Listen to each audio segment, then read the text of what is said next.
So you came here to learn how to win with Ragha, pal? Alright, so what you're going to do is you're going to bless these Zayedins with quickness and blood surge and eat everyone around you and then take the thrones.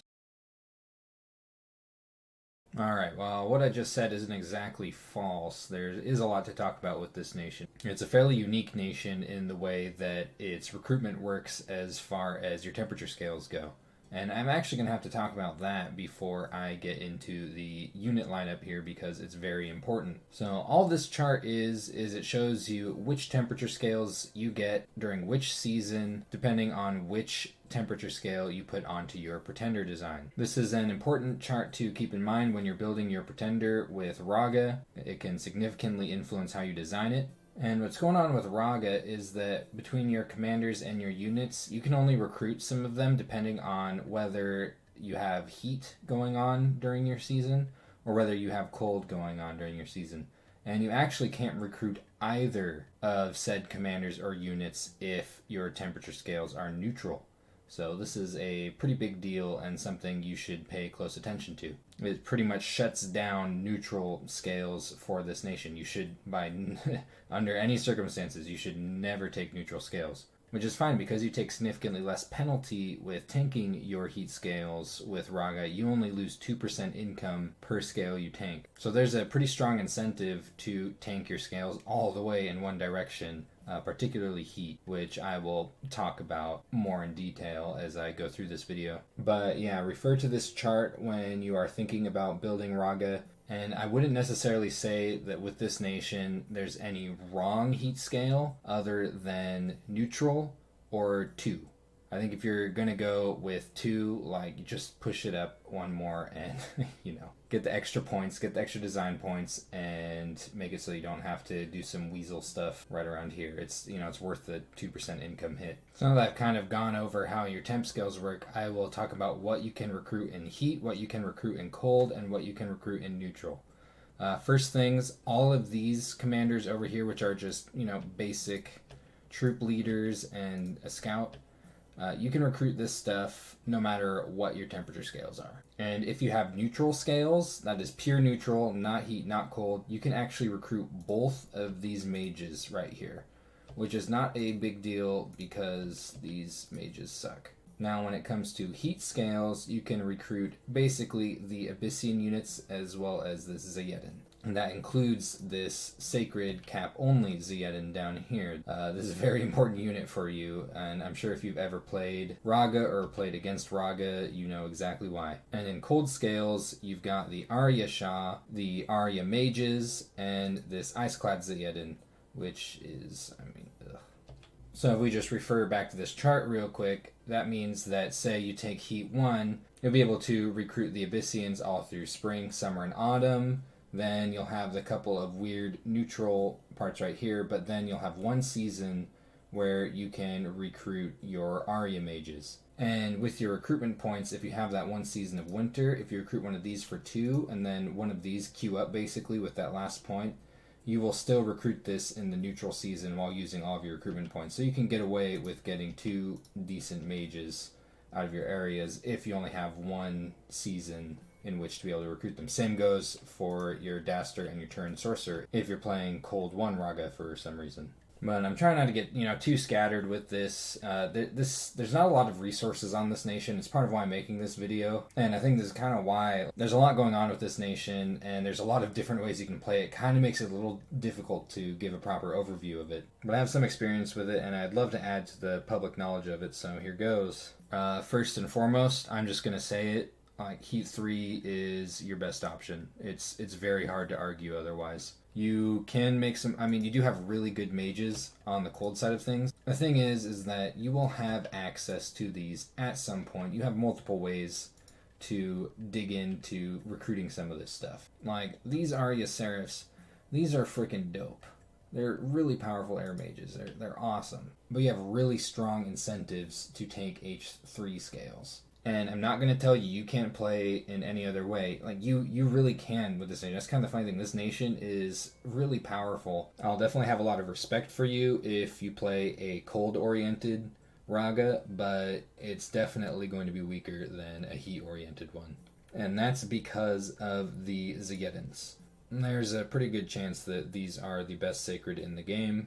They're kind of pricey, but worth it. They come with fire resistance, they fly, they have multiple survivals. They've got a really powerful lance strike and then 3 attacks. Their defense skill is fairly good, as well as their morale. And if the rider dies, you have this big 2-attack, 44 HP griffin that you can bring back to your capital and get another rider for. So basically these things are absolutely disgusting, and they're part of why Ragha has a reputation as a very powerful nation. And because you can only recruit these in heat, that is a very strong incentive to take heat scales. And there's other incentives, which I will discuss in detail as I go through this lineup. And I will just do so traditionally, starting in one corner and going to another. You've got an absolutely awesome flying high mat move scout. No complaints here.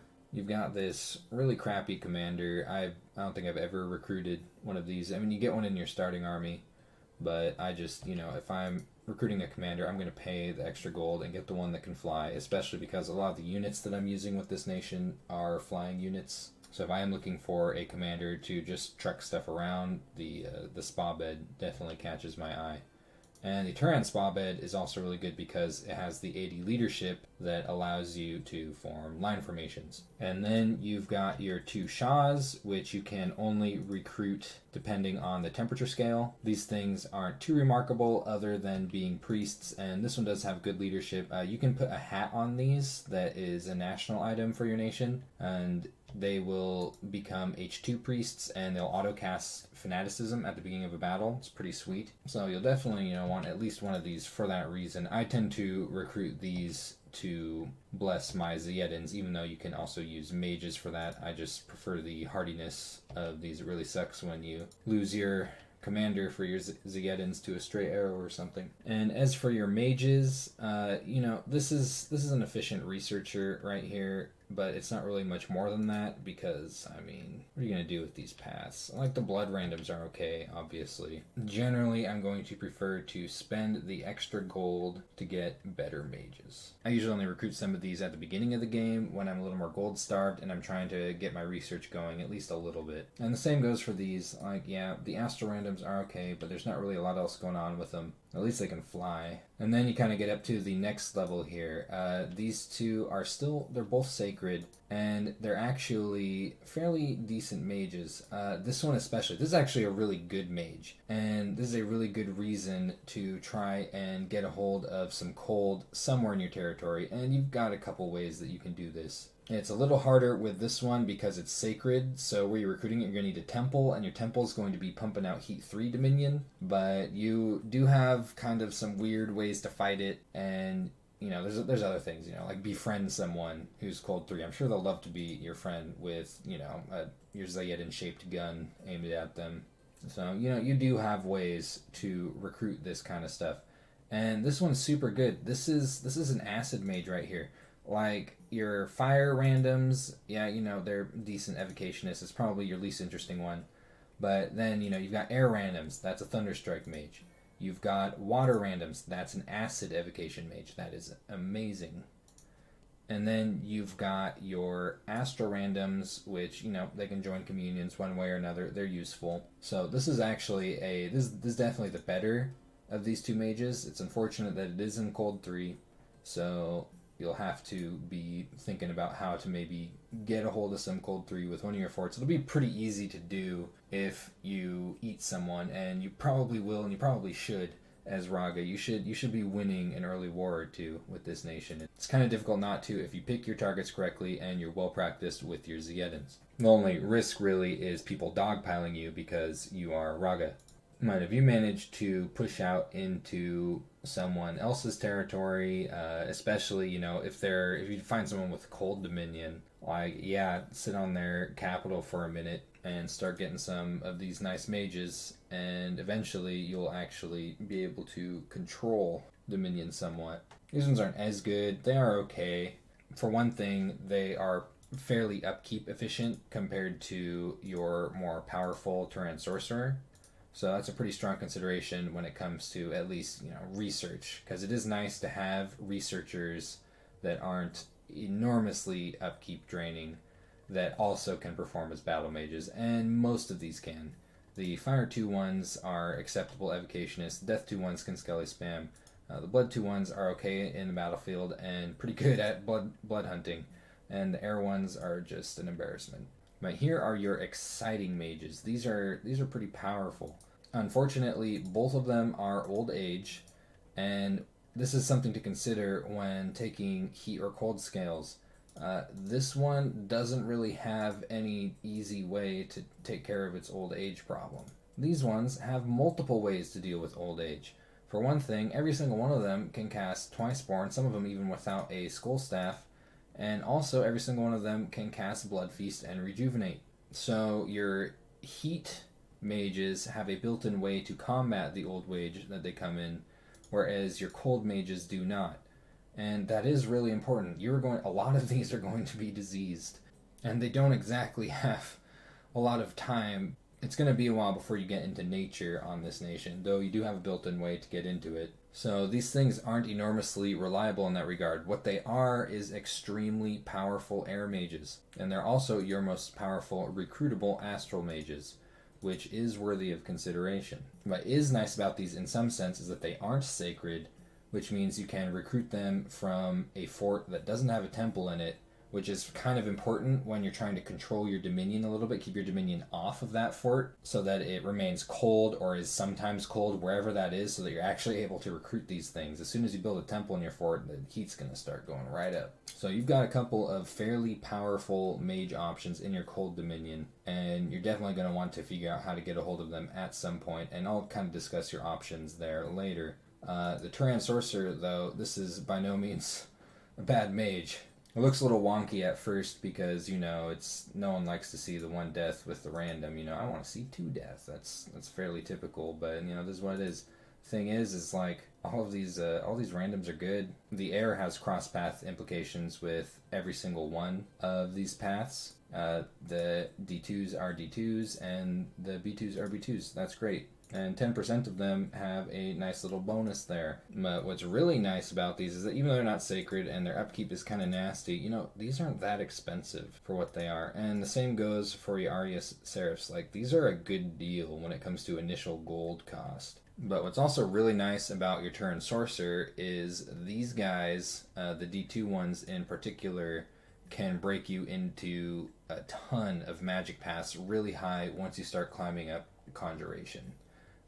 This nation, and I'll talk about your national summons later, this nation can access every single path of magic fairly decently. And the longer a game runs, the more likely you are to access those paths. See, a lot of times with heavy blessed nations, it's fairly common for them to sort of kind of teeter off in the mid-game. That's not true with Ragha. Because of your national mage summons, you basically can keep steadily rising in power as the game goes on. And this is part of why Ragha is perceived as a great threat, and you've got to watch your back early on in the game in case you get dogpiled. You do have, this is actually your only capital only commander. Like, look at this. Everything else can be recruited in any fort depending on its temperature scale. This is your only cap only commander. And kind of a cool trick with these is that if you've tanked Turmoil, but not as much resources and holy points to get a better bless for your Zayedans, because these are your only capital, only unit, you're not really losing anything as long as you have other forts up with labs to recruit your other mages by recruiting these off of your capital. So in a sense, you could sort of get extra Zayedans that you wouldn't be able to recruit with, say, limited recruitment points. These things also aren't the worst raiders with a flask and a brand if your bless is good enough to support them, but you're not super pressed for raiders just by having Zayedans alone. They're pretty efficient at raiding pretty high amounts of PD, but it is something that they're absolutely capable of doing. So when it comes to your units, the only things that are tied to temperature scales are your sacreds, and your sacreds are capital only. You've got these Zayedans, which I've already talked about fairly well in detail. These things are gross. And then you've got the Ice-Clad Zayedans, which are lame. Right? They cause an enormous amount of resources, and sure, they have decent ice protection, but, you should be playing in heat anyway. Like, look at this. And then go over here. Like, yeah, sure, they're cheaper in gold. They're not much cheaper in resources. And they just, they just die. They just die. They're really. I've played around with these. They're just not good. So these are massively overshadowed by these Zeddins. I guess I should talk about these a little more in detail. This thing is terrible. See, it's not even good siege chaff, which is kind of normally what you'd think about with a cheap unit like this, because you have winged siege chaff that has much higher siege strength. So I pretty much ignore the existence of this unit entirely. It's irrelevant to me. If I'm recruiting something like this, I'm just, I'm gonna get something with wings instead every time. And to that end, you do have a decently efficiently costed Composite Bow Archer. Now, this is not as great in the late ages as it is in other ages. It's a little weak at this point, actually, and the protection's pretty low on this, so this is not a very good unit for archer fights. And that's kind of something that you are a little weak in this nation, is your archery, because your massable archer isn't very well protected, and your more expensive archers, you usually want to be doing something other than archery, and some of them aren't even that well protected anyway. But if you do need archers, it's there. I've recruited these plenty. But these are the two that really stand out to me, because these maintain relevance a far way into the game. The difference between the two is this one's a little more cheap in resources, but it's also worse. What it does have is a piercing weapon that has a charge bonus, so that is good.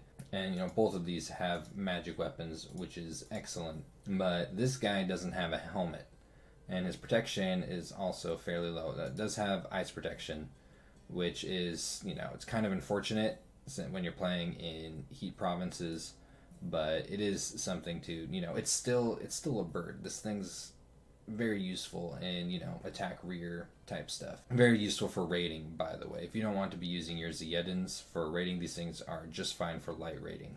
But these are your generally better ones just because their protection is better, their attack is better, they cost the same gold and recruitment points. It's the resources that are the limiting factor on these, and they have a helmet. Their defense skill is a little higher too, so just in general, they're more survivable than your Arya Light Infantry. Definitely start switching to these when you can. As for your Turin Infantry, both of these are actually pretty good if you need line holders. These things are decently fire resistant, which is a consideration when you're using spells with your Turin Sorcerers. And of course, the same holds true for the Arya Infantry if you manage to, break into some water spells using Zautars and Arya Seraphs. But the main trade-off between these two is you're paying slightly more gold for better protection, but you lose the Javelin. The attack is slightly better.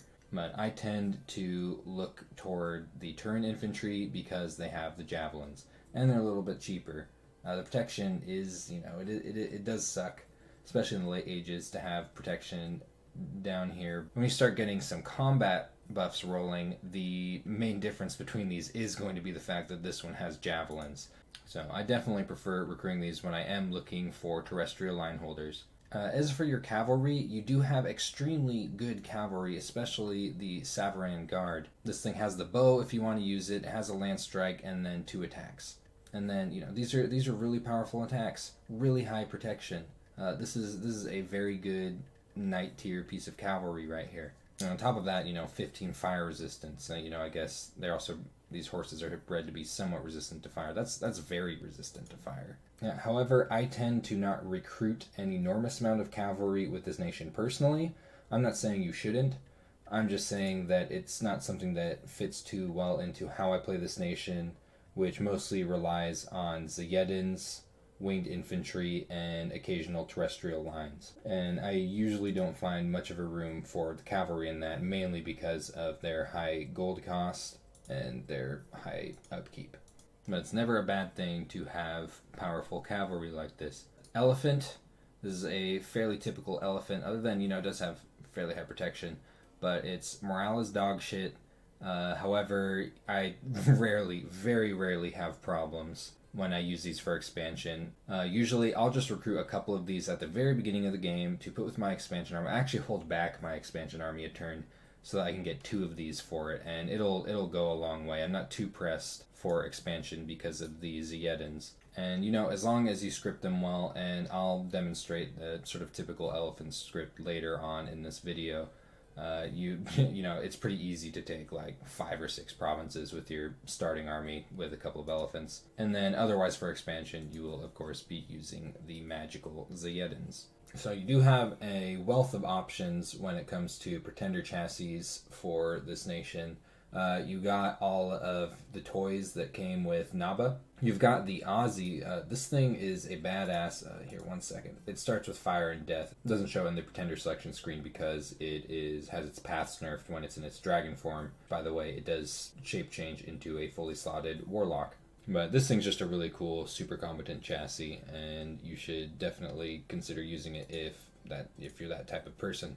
Personally, I tend to gravitate toward these 3 chassis down here, depending on what I'm doing. And that's because I like to push up a decent amount of passive magic into my Bless. Bless is really important on this nation. You absolutely should be building at least, somewhat of a heavy Bless. And I think there's a couple ways to take that.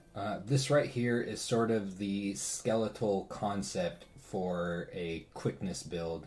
Now, this isn't Dom 4 anymore, and quickness got nerfed. This is really expensive to take. And so you can't just brainless like, can't do that anymore with quickness. You've got to take positive magic scales, and that makes it significantly more expensive to take. And you actually, you got to use your brain now when you're deciding whether or not to use this with this nation. And I've kind of talked about this a little bit with Mictlan. I used to prefer quickness on Mictlan, but I don't anymore. On this nation, however, I think quickness is still really powerful. It turns your Zayedins from 3 attack monsters into 6 attack monsters. And as for these other blesses, shock resistance is, when I'm thinking about, how am I going to counter a Zayedin? Well, for one thing, the magic resistance isn't great on these, and this is something you do kind of want to keep in mind when you're picking a bless, is that anything spammed that forces a magic resistance check on a Zayedin, it's probably going to fail some of those checks. So definitely keep that in mind. But then, no shock resistance. And that's a very good way to take care of Zayedins, is shock damage.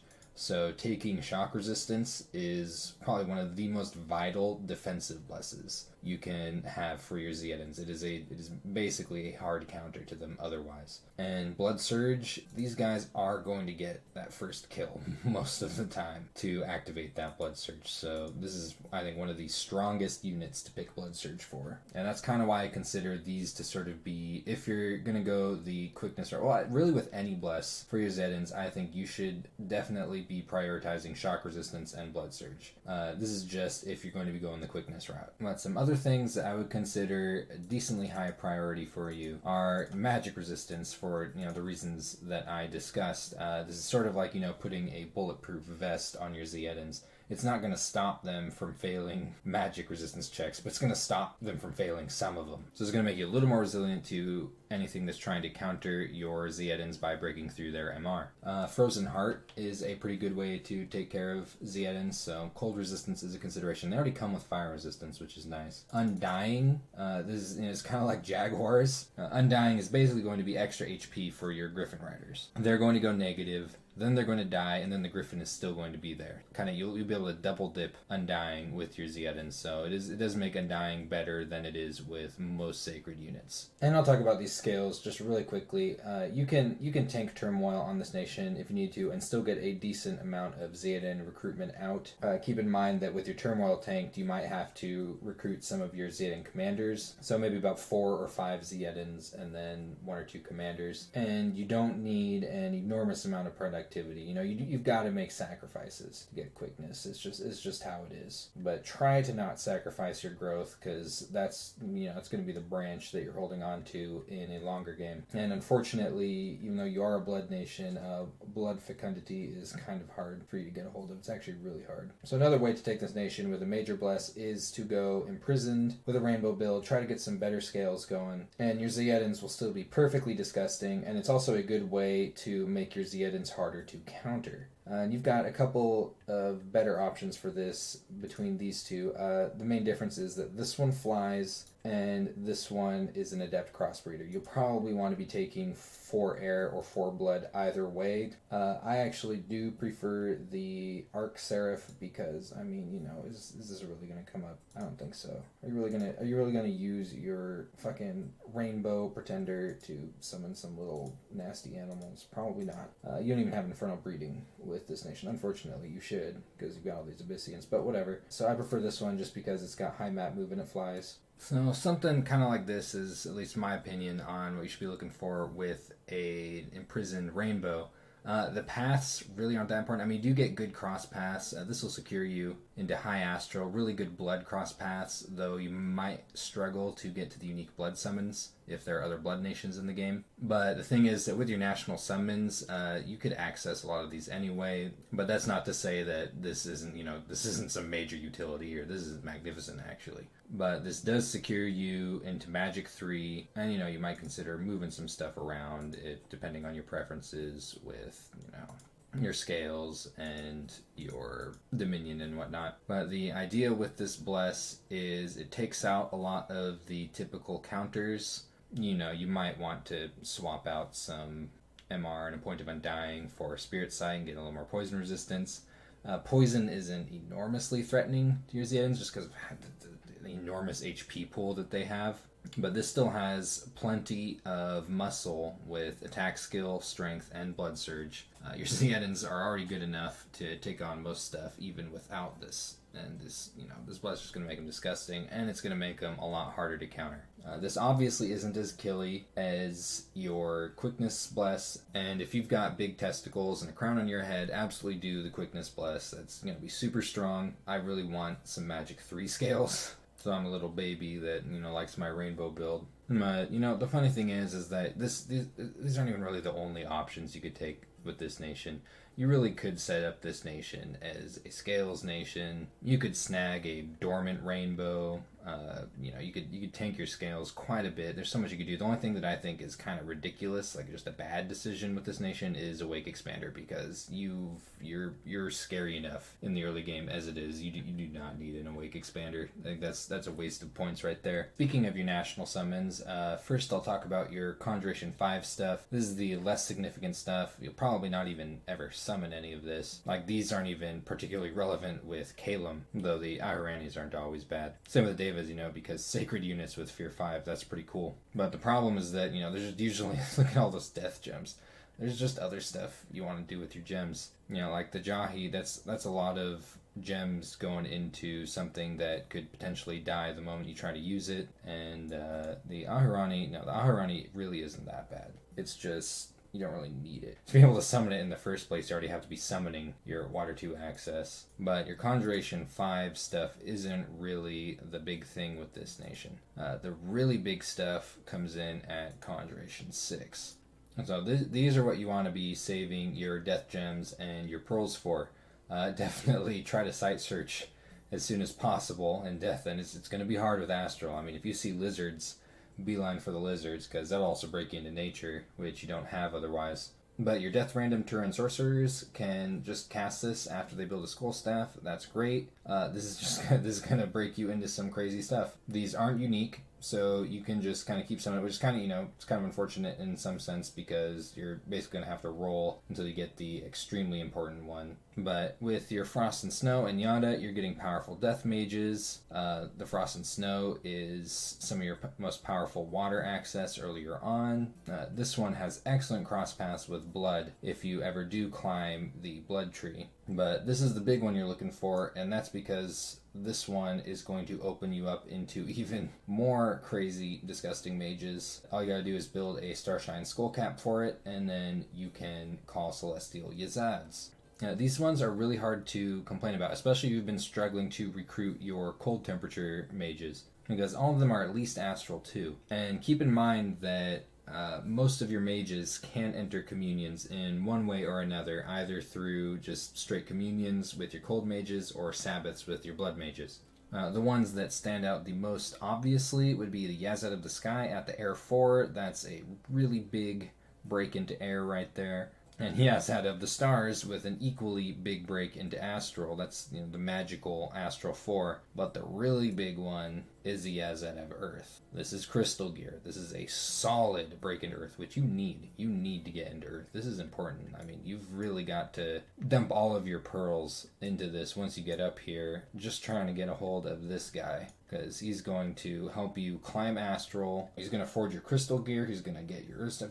He can build a thistle mace. So this guy is a big wrench to fix up some of your nation's magic diversity problems. You can summon troll kings with him, which is great, and get more earth mages that you desperately need. Hopefully you'll have found some kind of nature mage. It's really hard to not find a recruitable nature mage somewhere from an indie province, so this shouldn't be too big of a problem, but at least at this point you'll be able to build boosters for them. And these other mages aren't even that bad. I mean, this one is probably the most underwhelming, but these two are really powerful elemental mages and can help you climb up higher into these paths, say if you're thinking about casting some rituals. At Conjuration 7, if you get up there, you do have this 30 Pearl, Air 3, Astral 2 mage. So if you're looking for reliable, powerful, upkeep-free air mages, this is your boy. But I hope you have a lot of Astral income at this point if you're thinking about spamming this. And if you're doing some crazy research stuff, climbing Conjuration, which I would say when it comes to late game research priorities,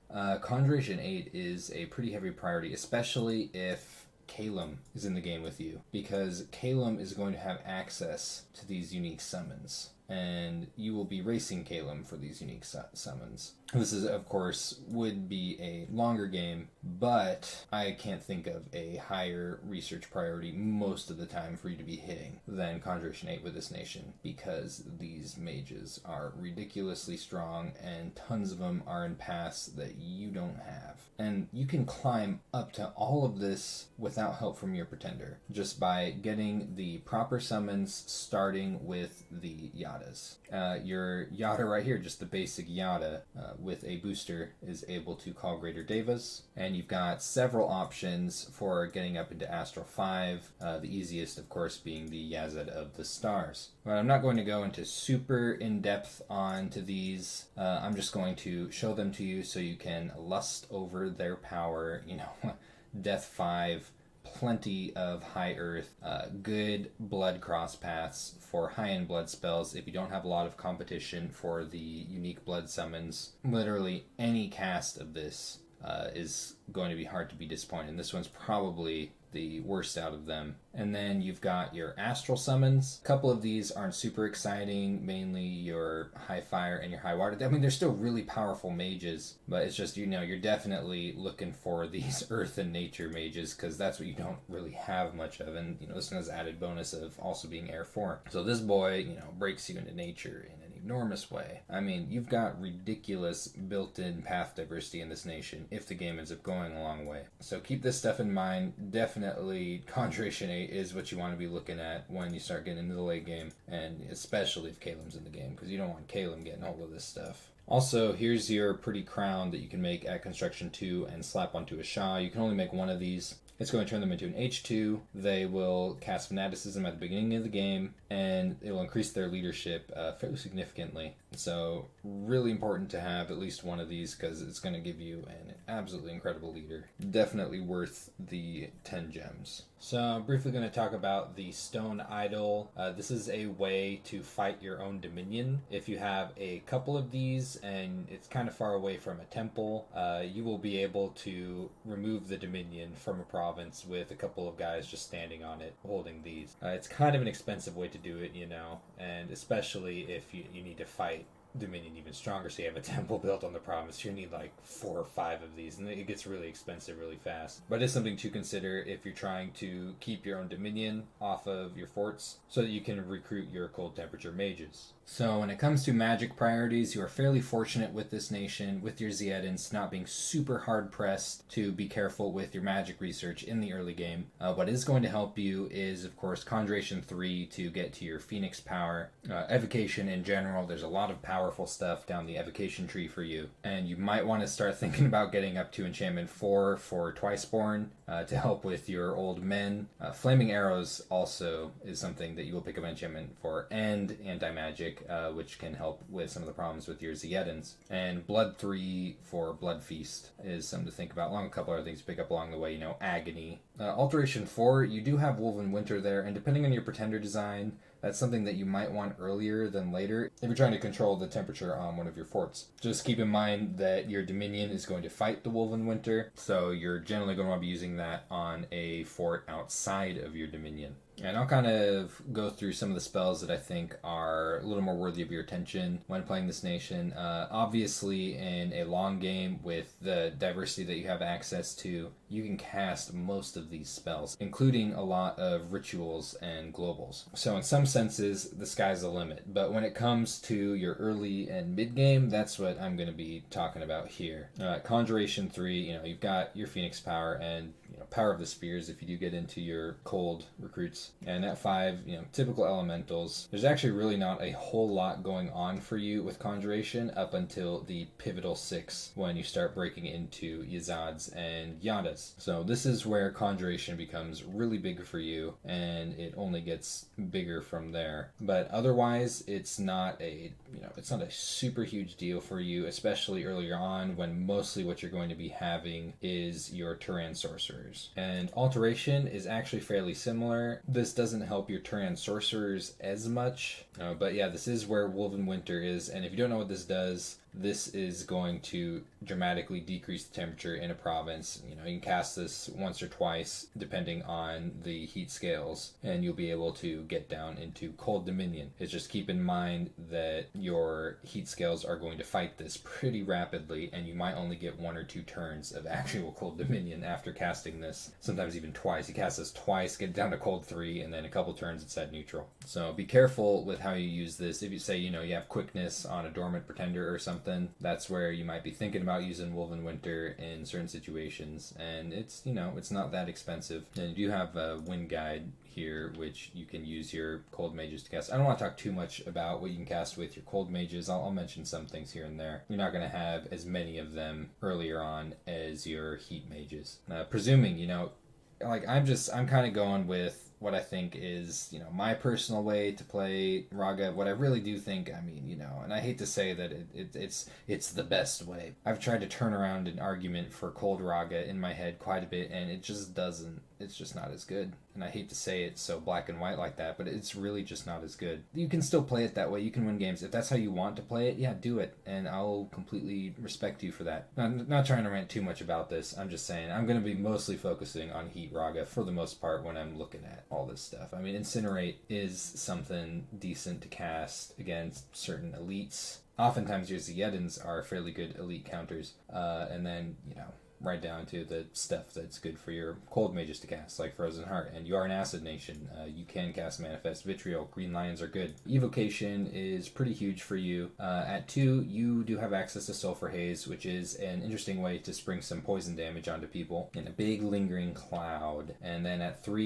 you've got the famous Fireball. And you do have Acid Bolt with some of your Cold Mages. Being able to cast acid spells is pretty awesome. At 4, Breath of the Desert. This is going to be really relevant for you if you're doing some kind of cold Ragha type thing, because this is basically the opposite of Woven Winter. This increases the temperature in a province. But, it is going to be a little bit challenging to climb up into this, especially the Fire Boost, because you can get an F2 Air 1 Mage with the cold side of Ragha. Getting that extra point of fire would be hard, but, it's possible. Maybe you'll have it on your Pretender. That's what you want to put into your pocket if you're doing some kind of cold Ragha. Thunderstrike, of course, is going to become really relevant once you build up some Air Mages, and same goes for Acid Rain on your Water Random Cold Mages. This is a really powerful evocation, and it's worth building the water boosters. Particularly the rings are fairly efficient at Construction 6 to be able to cast this. At 5, you've got Falling Fires, a pretty powerful fire evocation that your Turan sorcerers can cast and probably should cast when you get up here. You've got Storm, which you will definitely be using with a Thunderstrike army, presuming that you've set one up, and you should. That is one of the main reasons that you want your area's Seraphs.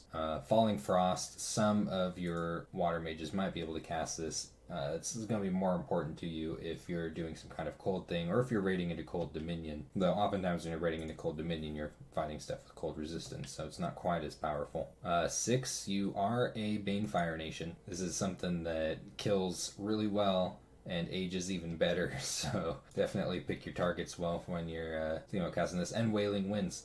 You can climb up into Wailing Winds with your Turan sorcerers. This is an extremely powerful battlefield enchantment, and because of your flying raiders and your Ziyedins, you have some pretty good options for cutting off retreat routes and causing a rout in a large army, and therefore just destroying the entire army. So Wailing Winds is a really powerful spell and a really good reason to climb up higher into evocation. And 7's got some really good stuff for you too. You've got Firestorm, which a lot of your stuff is very fire resistant, so this is going to hurt your opponents a lot more than it's going to hurt you. Acid Storm, this is a huge bomb. Careful if you're using this, because it's going to really hurt your own units as well as your opponents. Basically a battlefield nuke. And similar to Wailing Winds, you can cast Wind of Death. Just be careful of which units you have around when using something like this.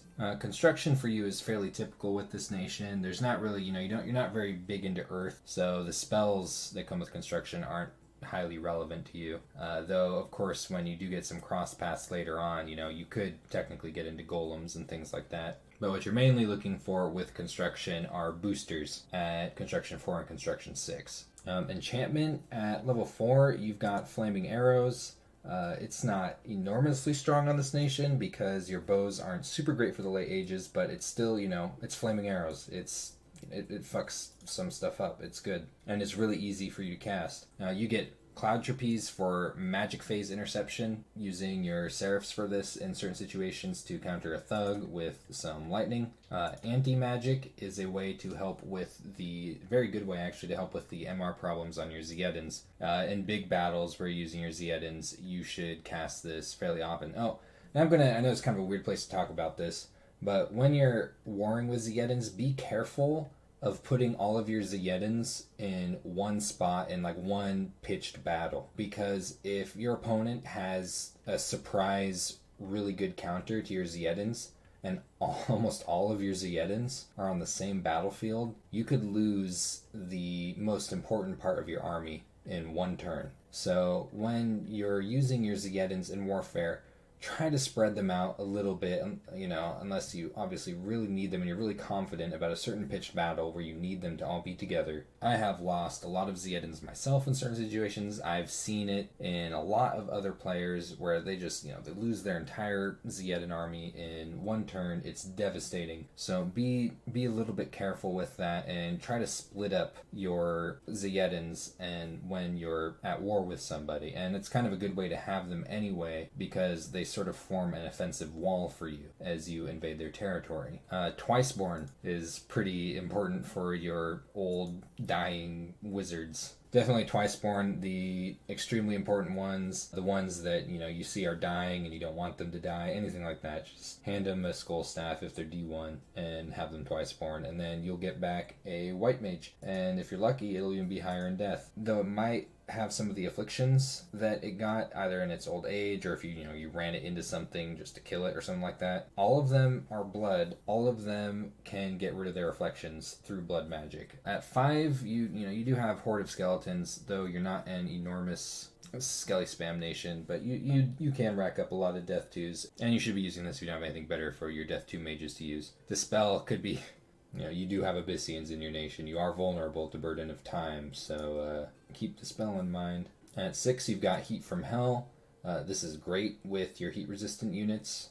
Arrowfend never hurts, and all of your area Seraphs can cast this. Grip of Winter is something that I guess you technically have access to if you're fighting into cold. And it's really nice because you have a lot of really good cold-resistant units in your areas. Thaumaturgy is fairly straightforward with this nation. You get your Communions at 1, Mindburn at 2, Soul Slay at 5, Enslave Mind at 6. There's nothing enormously stand out about Thaumaturgy with this nation. You do have this special spell. A lot of times I'm doing different stuff with my air random sorcerers. They technically can cast this. It's kind of high fatigue for only targeting one person, but it does spawn some Blackhawks. I mean, this is something that you'd keep in mind, maybe for anti-thug, anti-super competent. Though honestly, I don't know if I've ever used this spell, and I play a lot of Kalem too, so it's kind of funny. Call of the Drugman, this is just bad. And blood. Don't forget that you are a blood nation. You're not a super powerful blood nation because it's kind of hard for you to get into some of the cross paths. But yeah, you can blood hunt, and if there isn't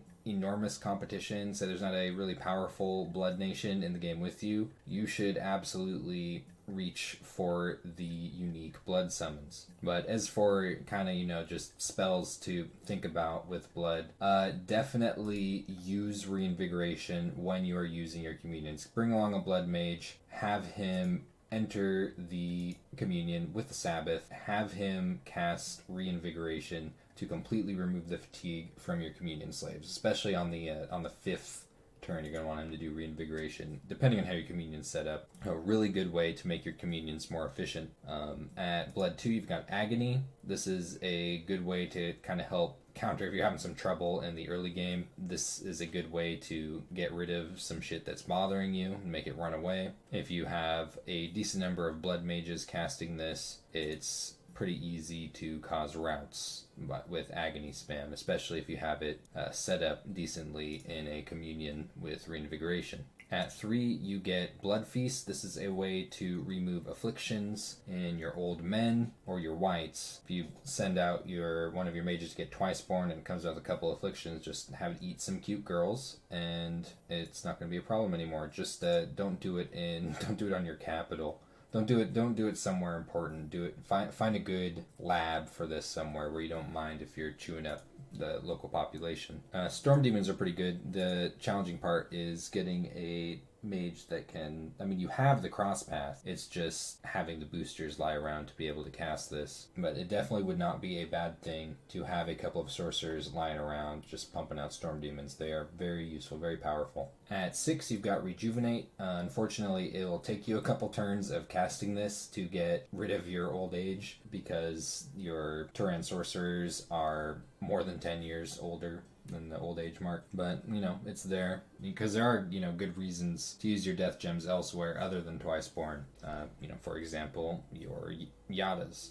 And of course, with your late game stuff, you have lots of unique summons like your Ice Devils and your Arc Devils.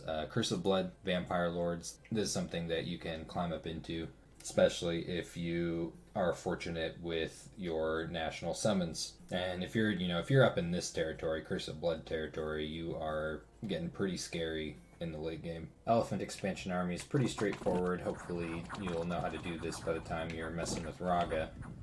You just got to make sure that your infantry line up front means at about the same time as your elephants do against enemy lines, and you should be golden and will be able to take out a decent number of provinces with it. This is what the setup screen should look just about like for that. That's all you're really going to need for an expansion army with Ziedin. Just about 3 or 4 of them should suffice, presuming you have some kind of decent bless on them. I'll usually have this guy go through a little bit of a script, make sure these get blessed before they go and attack rear, and then have him just cast spells. You gotta be a little careful if you set him to attack rear after these guys do, because sometimes it'll target sort of like the unit that's closest to you is considered the rear unit, depending on what these have already messed up, and he can end up getting surrounded. I've lost a fair amount of flying commanders this way, usually when playing Arcoscephalae, but also with this nation. So as you increase in resources, as you take out your cap circle, you should pretty much be recruiting nothing but Ziedins. You can worry about these other units when you build more forts, or take someone else's. Here's the bless I'm using, by the way. So the only real offensive blesses going on here are the attack skill,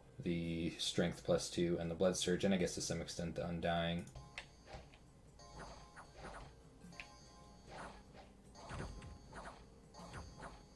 Your Turan Shahs are you're going to be using to bless your Ziedins after you've got your initial Prophet Ziedin, presuming that you prophetize this, and most people do. Here's the 4th battle with the initial starting army paired with a couple of elephants. You've got to wait a turn to get 2 elephants for this starting army before you can break it out. I tend to do that always just because it actually makes the starting army able to go a pretty far ways. As long as it's got 2 elephants on it, it'll just keep chugging and chugging and chugging. Here's more Zageddon action.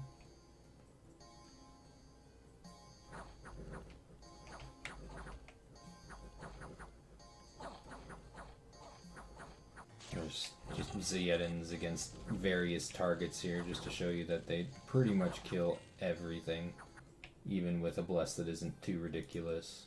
Zageddons led by the Shah against some barbarians. I took a few more than I usually would just because we're... Uh-oh. Well, that was negligent of me. Might be a good idea to split off a couple of them and have them attack closest in this situation. What the fuck? Dope. Oh, here's an example of the double dip on the Undying. I lost a rider, but I didn't lose the Zageddon, so I can bring this back to the capital and get another rider for it. So 23 provinces, turn 12, as expected for Ragha, really. I mean, you could even do a lot better than this, depending on how you set up your bless and whatnot. But by this time, with this nation anyway, you should already be sizing up your first war. If you're not already in your first war, you should be chomping into someone with your Zageddons. And on top of all of these expansion armies, I've got spread out with their own Zageddons. I haven't lost a single Zageddon, just one rider. I've got a pretty good stock of them. This would be great for an early war. When it comes to sieging, you're going to be using a lot of these mainly for their added siege strength, their high mobility, and the fact that they maintain relevance for a long time in the game with their magic weapons. These when you don't have as many resources to spare for the ones that have helmets and high protection. So basically your Zageddons are what take out everyone's stuff, and then you pop their forts with your Arya infantry. This nation really is fairly straightforward to play in the early mid-game. It's not until late game where you need a little more finesse. But even then, there's a decent chance you might just win around the mid-game anyway, depending on how the thrones are set up, just by pouncing on everybody and everything with Zageddons. Especially if you have some icky quickness bless. So here's a quickness bless Zageddon with a flask and a brand against 17 heavy cav PD.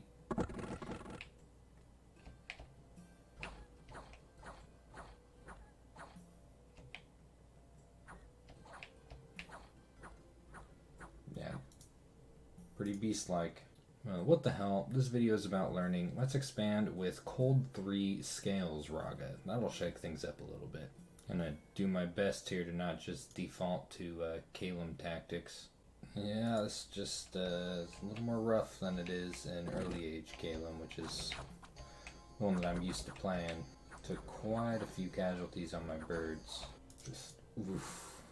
See, I just don't even want to recruit these things just because they're just so many resources and they're just... Oh well, let's do it, fuck it. At least these birds are goddamn bane of trolls. Look at those trolls.